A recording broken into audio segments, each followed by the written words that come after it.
Alright guys, HyDra again today. Hope you're all doing well and enjoying your day so far. As roster questions continue, a big one has been potentially resolved over the last 24 hours, with Sib making it rather clear a return to Cloud9 is not on the card. It's been rumoured over the last few days, especially after he's a restricted free agent, but that doesn't guarantee he's gone for the team. After what Sib had said on stream last night, that seems more likely than ever, calling out their methods effectively over at Cloud9 after they won the World Championship as the Subliners in 2023. He doesn't reckon they really knew what they were doing in terms of creating a winning culture in that camp, and also saying that basically, yeah, everyone knows they no longer wanted him on that roster. Where does he go next? What is his replacement going to look like on the team? Very much interested in your thoughts in the comments. Hit the like button if you enjoy. Subscribe if you're new as always. Effectively, the first weekend of the beta is now done and dusted. The beta's coming up again this weekend. The full kind of like open access beta for everyone, basically. A couple of changes to the game they've made over the last couple of days. Changing the, well, footstep prioritization and just the audio settings in general. To be honest, I thought the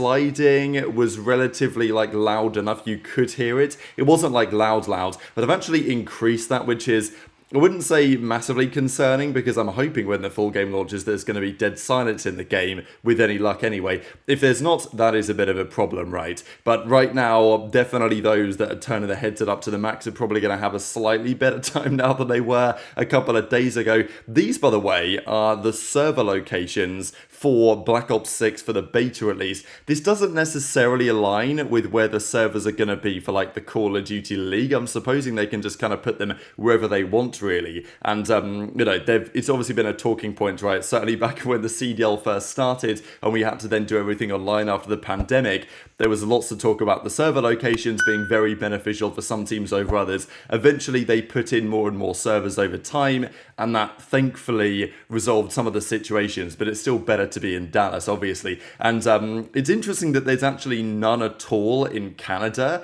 Now, it doesn't massively matter, because if you're based, I mean, like 70 or 80% of the population is, like, in Canada, pretty much lives on that one stretch along, like, Toronto, pretty much, on that East Coast side. So, to be honest, there's probably a lot of Canadians closer to a server than some Americans are, based on this data. But not exactly ideal. I mean, there's only one down in Sao Paulo, only one apparently over there in Sydney, which maybe isn't ideal, and then a few others dotted around the world, but, you know, far more in North America and Europe than there are anywhere else on the planet, which obviously makes sense. But, you know, that is what it is. These are some of the locations if you guys are interested. As I say, I'm not sure this necessarily is going to have to align with what we see in the CDL, but it is at least maybe somewhat relevant. Crim doesn't really believe it, because there has been noted to be a Dallas server, but Crim lives in Dallas, and he's like, well, if there was a Dallas server, I'd have expected a very low ping number, but he says that he hasn't been anywhere near like 10 ping or anything, and obviously his internet himself, I'm sure, is rapid, so he might have expected that if there was a local server. Interesting. Maybe it doesn't mean that much in the grand scheme of things. One potentially concerning thing, and we actually see Sib here in the reply, so I guess I'll bring this tweet up as well, because we're going to talk about it a bit in a second, about Pamaj and his feeling on the sniper rifles, right? The last couple of years, certainly since, well, Cold War really and onwards, the snipers have been either GA'd or very close to GA'd, and GA is a gentleman's agreement. The pro players come together and decide, okay, what we're going to do for the betterment of the game, in their opinion, is get rid of the snipers, or get rid of all the attachments on the snipers. The big drama to me was at the start of Vanguard, when the pros decided that they were way too strong and they had to go, and it was quite clear that after the community forced them to use them, they weren't that strong. Most teams didn't even use one. It was an absolute joke. But in this game, the snipers are pretty good, and obviously there's a talk about that, because I think the fans, the game is more entertaining to watch, especially in Search and Destroy, when sniper rifles are in play. I don't really think anyone's going to disagree with that one,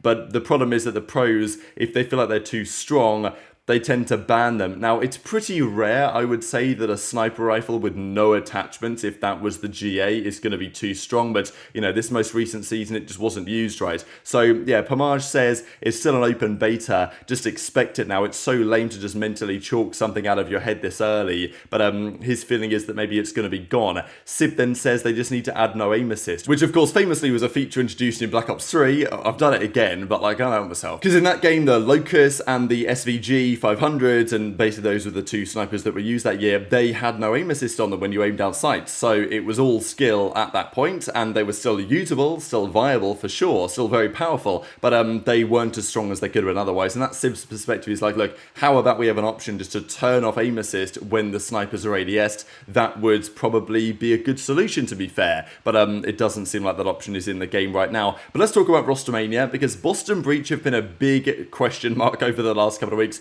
whether they will even still exist as an organization. Turns out it seems that they will. My understanding is on Boston, if somebody comes along with a big enough bag and says, hey, we want to buy out your spot, I think their ownership group would be willing to do it, but as it stands, they are going to stay. They're probably going to be a bit more of a poverty org than they have been for the last couple of years. They're probably not going to be throwing Envoy a $400,000 bag and see if he bites. He didn't. He went, of course, to Toronto in the end. At least that's a rumour. They paid the other guys big money as well.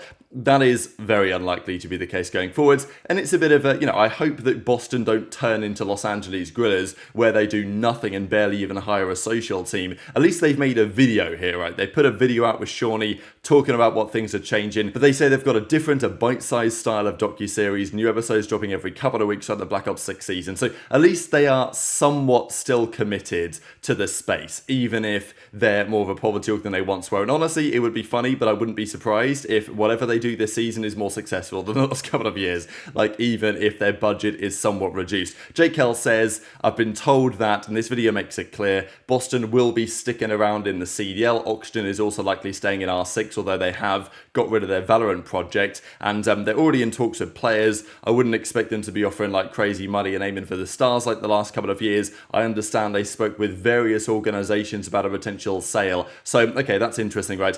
As I say, if somebody comes along with a big bag and says, hey, we actually really do want this spot like right now, Boston probably would be willing to come to terms, but as it stands, they seem to be sticking around, which is probably for the better if they can, because they've been a good organization, right? That's the frustrating thing. It's like Vegas, Legion, like they were an awful org, so I'm not gonna miss their loss to the Falcons. Whereas Boston, if they were to go, or even if they were to just go to Los Angeles Griller status, it would be a shame, because they've been a good org, they've tried, they've run great events in Boston for the last couple of years, so we'll see how it goes. This also from JKL says probably there'll be some updates on rosters soon. The big question, I suppose, really is the top situation has to be resolved. What's going on with Cloud9, with Toronto? Those teams have to figure out what's happening. Then there's going to be the trickle down for the rest of the teams in the league. And this is when we come to the question of Sib, because this is arguably the big one right now to be resolved. There was questions after Sib was made a restricted free agent from the Cloud9 team as to whether he, are they going to bring him back? Are they just doing this to see if he's got offers and maybe they're going to bring him back in? That's 99% of the time never happens when someone's a restricted free agent. If they're an RFA, they're getting, in esports, they're getting rid of that player. And that's the decision they've made. But they believe they can get a buyout for that player, which they probably can, because Sib was very good this season. But was he, the perfect teammate for what they needed? Clearly not. And maybe that goes both ways, because Sib was on stream last night, streaming with aBeZy, Ghosty, like JoeDeceives, Ashley, and of course aBeZy's girl was there as well. And they were chatting all sorts of things, and Sib was saying quite a lot. So shout out this guy Burrito for putting together all of the, the kind of the clips on this and recording some of it from his POV, because I think there was even more to it than just this, but this is what I've seen so far of Sib talking about the situation on the Cloud9 team for this most recent season. He says towards the end how like everyone knows they wanted to get rid of me, and then there was some discussion from Burrito kind of in the background on the relationship that Sib has with those guys, and that you can't imagine it, at least out of the game, being especially good. But the real talk I thought from Sib was on the culture and the setup there at the Subliners, because it's been giving a lot of credit for their success over the last couple of years. He doesn't really reckon they know what they're doing. That shit is insane. That is insane, actually. Wait, so you tell me you had to wait 9 a.m. every day? Not every day, but like it was a period of time where like I was like a period of time where we did it a lot, and I was like, bro, this shit not working. This we getting shit on. Like this shit not working. Like we need to switch it up. Like I need some sleep. I need something, bro. Like whoa. Yeah, I can do that. Like, one late Sunday night, bro. One good Sunday night and it's over. That's a fine boy. That's a fine boy. That's towards the end of the year, we started doing like 11:45, 11:30. Is that Central Time? Yeah, so it'll be, okay. No, it'll be like 12:45 Eastern. Yeah, 12:45. Like an hour and 15 hour and minutes. 30 minutes, hour and 30 basically before. Oh, okay. Yeah, we would do bro. We do like 30 minutes before scrims, like usually. Joe literally got out. We ain't talking about. They need to steal y'all shit. Yeah, we usually do like 30 to an hour, like depending, like on the day. But they want champs, so they think like, oh yeah, like we got their 1A formula. Yeah. The fuck we do not, brother. We won one time. The fuck do we do not? we did that shit. Got 12. Major 1. We do not got the winning formula. Not winning. Oh man. Everybody knows. Nah, that's insane. Yo, everybody knows we can't be OpTic. We can't be OpTic. Like Dante is insane, everybody bro. knows that they don't want me.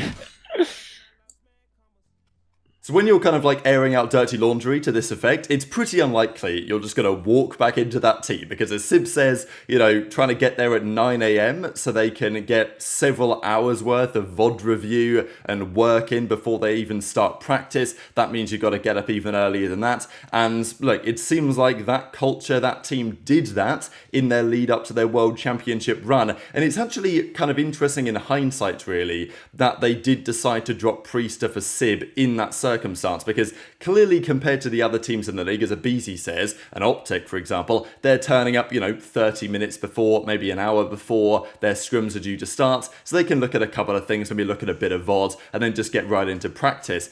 Clearly, the Subliners had a different approach to that, and Priestahh was on board with that, it seems. They won the World Championship at the end of the year. They brought in Sib because he was a firepower upgrade, which is true, sure, but obviously there were already questions before the season began how Sib was going to fit into that culture, and given what we now understand from Sib, that culture was more different to other teams than we may have actually believed it was, then maybe it's no surprise that Sib didn't really feel like he fit in with that situation, especially because from like a player personality perspective, he wasn't exactly getting on like a house on fire either, clearly, right? So, you know, with all that said, it's very interesting. What sort of, like, will Cloud9 keep up that mentality, right? Because the other three guys, assuming they stay, certainly HyDra, I think, and Skyz aren't going anywhere. There are questions on Kismet, of course, because rumour has it they were at least talking to Envoy, and that would, of course, mean a replacement for Kiz might be likely there. But, you know, do they keep that mentality going forward? Was Sib just the wrong guy for the culture fit? Seems like absolutely yes, that's the answer. But it also maybe goes both ways as well. Did they try and, you know, integrate Sib as well as they could into their system? Like, they still won an event and came second at Champs, but as he said, like, you know, they couldn't beat OpTic.